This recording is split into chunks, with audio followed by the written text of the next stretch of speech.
Com alegria, vamos retomar o nosso estudo do livro Dramas da Obsessão, de Bezerra de Menezes, pela psicografia de Ivone do Amaral Pereira. Capítulo 6. Urgia retirar do seio da infeliz família de Leonel os inimigos invisíveis que a atormentavam. Repugna sempre, porém, as individualidades já esclarecidas admitir nos serviços de beneficência ao próximo quaisquer atos de violência contra o mesmo.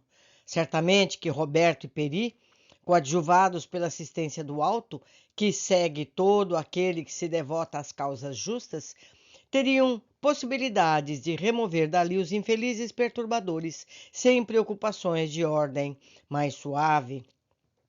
Eu lembro a vocês que Roberto é encarnado e ele trabalha durante o sono nessa tarefa, e Peri é aquele espírito que foi árabe no passado e que depois nasceu como indígena e agora ajuda, trabalha com vários espíritos no tratamento, no resultado de pessoas que estão com processos obsessivos, e assim todos vão se redimindo de erros do passado.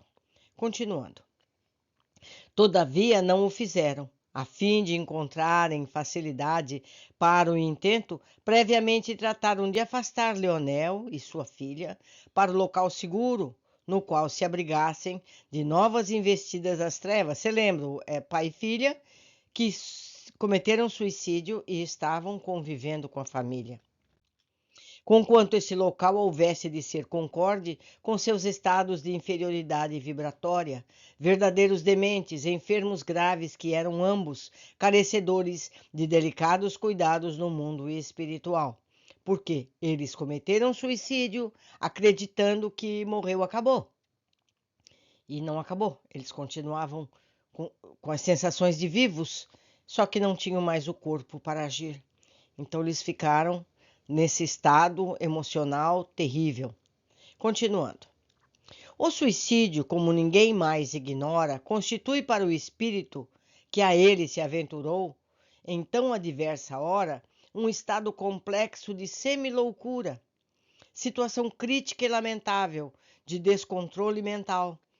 Forçados estudos e exames especiais dentro da própria revelação espírita, entretanto, existem nele certos traços gerais que convém examinados ainda uma vez. Os suicídios que tiveram por causa a obsessão de um espírito perverso sobre o encarnado apresentam certa parcela de atenuantes para a vítima e agravantes para o algoz. Existem suicidas que se viram sugestionados a cometerem o ato terrível através do sono de cada noite por uma pressão obsessora do seu desafeto espiritual. Desafeto que poderá ser também um espírito encarnado, olhem bem o que diz Bezerra, e a qual não se pudera furtar. Tal o paciente que, recebendo do seu magnetizador uma ordem durante o transe sonambúlico, cumpre exatamente dentro do prazo determinado por este, mesmo quando já passaram muitos meses depois da experiência. Outros existem que não querem absolutamente morrer, não desejam o suicídio, que relutam mesmo contra a ideia porque se veem atormentados e se horrorizam ao compreender que algo desconhecido os arrasta para o abismo. Abismo esse que temem e ante o qual se apavoram. Apesar disso, sucumbem, precipitam-se nele, uma vez que deseducados da luz das verdades eternas, desconhecedores do verdadeiro móvel da vida humana, como da natureza espiritual do homem e mulheres, não lograram forças nem elementos com que se libertarem do jugo mental terrível e malfazejo, cujo acesso permitiram. É importante ter isso em mente.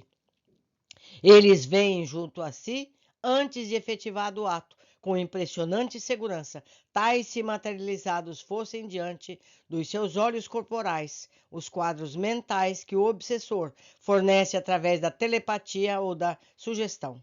Um receptáculo de veneno ou substância corrosiva, um revólver engatilhado que misteriosamente mão sustém, oferecendo-lhe uma queda de grande altura, onde eles próprios se veem despencando, um veículo em movimento sobre o qual se deve arrojar, etc. Sofrem assim, por vezes durante meses consecutivos, de ânimo para confidenciarem com amigos, uma agonia moral extenuante e arrasadora, uma angústia deprimente e inconsolável, que lhes agravam os males que já os infelicitavam. Angústia que nenhum vocábulo humano será eficiente para traduzir. Notemos, todavia, que tratamos tão somente da obsessão simples, ou seja, daquela que é ignorada por todos, até mesmo pelo obsediado, da que não se revela ostensivamente, objetivando alterações das faculdades mentais, mas que sutilmente, ocultamente, através de sugestões lentas, sistemáticas, solapa as forças morais da vítima, tornando-a, por assim dizer, incapaz de reações salvadoras. Pouco a pouco, sob tão doentia pressão magnética, uma tristeza suprema e avassalador desânimo comprometem as energias do assediado. Aterrador alarme desorienta-os todos os fatos da vida, mesmo os mais vulgares, se lhes aprendesse ao raciocínio contaminados pela infiltração obsessora, dramáticos, maus, irremediáveis. Esquece-se ele de tudo, até mesmo do seu Criador, ao qual, em verdade, jamais considerou, mas em cujo amor encontraria proteção e forças para resistir à tentação. E somente se preocupa com o meio pelo qual se furtará aos males que o afligem. Então sucumbe, sem apelação, curva-se à vontade que conseguiu dominar a sua vontade, servindo-se de sua fraqueza de ser humano despreocupado das razões da vida, ignorante de si mesmo, que da existência só conheceu, muitas das vezes, a afeição meramente animal. Daí se concluirá, então, da necessidade dos seres humanos procurarem conhecer a si mesmo, isso é, que possuem, nos recessos da personalidade, um sexto sentido, um dom natural capaz de permitir tais desastres, se conservar ignorado, se eles próprios, os seus portadores, preferirem viver alheios às causas sérias e elevadas que lhes permitiram a harmonização com estados psíquicos superiores, que tudo isso os exterminariam, uma vez que o obsediado possuirá forçosamente, para que se torne obsediado, os ditos dons mediúnicos, tal como toda a humanidade os possui. Ora, o suicídio, assim efetuado, transformou-se antes num assassínio gravíssimo, contornado de agravantes, cometido pelo obsessor, que responderá pela crueldade exercida perante a justiça do Criador Supremo.